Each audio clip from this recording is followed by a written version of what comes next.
Bw'abadde mu disitulikiti y'e Kyenjojo ng'anoonya akalulu akamutuusa ku ntebe ennene akwatidde bendera ekibiina ki Common Man's Party ekyolusaniya mu kalulu ak'obwa Pulezidenti Mubaraka Munyagwa akunze abantu okumuwagira. Embassy ya Uganda Munyagwa Mubaraka ali mu Kyenjojo kiro kimu asobola bwacha isimbi. Munyagwa ategeezezza abalonzi ababadde bamwegesa amaaso nti singa bamulonda ku bwa Pulezidenti wa kusoosowaza ensonga z'abannansi okusinga okutiitiibya abagwira nga bwe guli ensangi zino. Aba foreigners basebona banyago wayetegereza ihangeri lyona ba foreigners ihangeri barutwire bayihanga aba foreigners bariyo bahamba ihangari bariyo barutwara ikirizo yange ihangari yo ndegene so ba foreigners barihanga barutwara ko katwaza gamba president Museveni agira mbareke abo ba investors so nyenda kwagambira basebona banyabo obwire bashikatina rukwanga ba investors.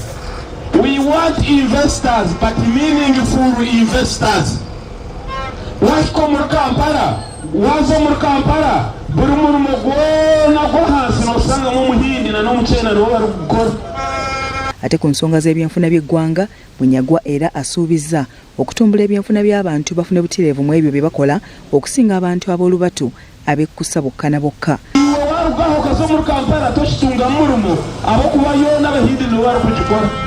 Investor tina rukwanga izokore factory kuko kutambuza bintu okureshera omwana wa Kyenjojo abitambuze na watunge musente twakiri basabona banyabo.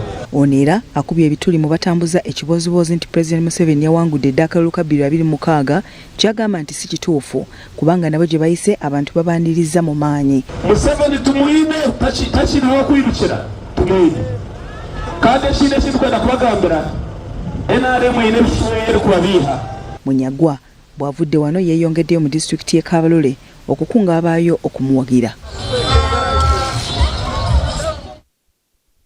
Kale kakati mu nteekateeka eyo yemwe yavaawo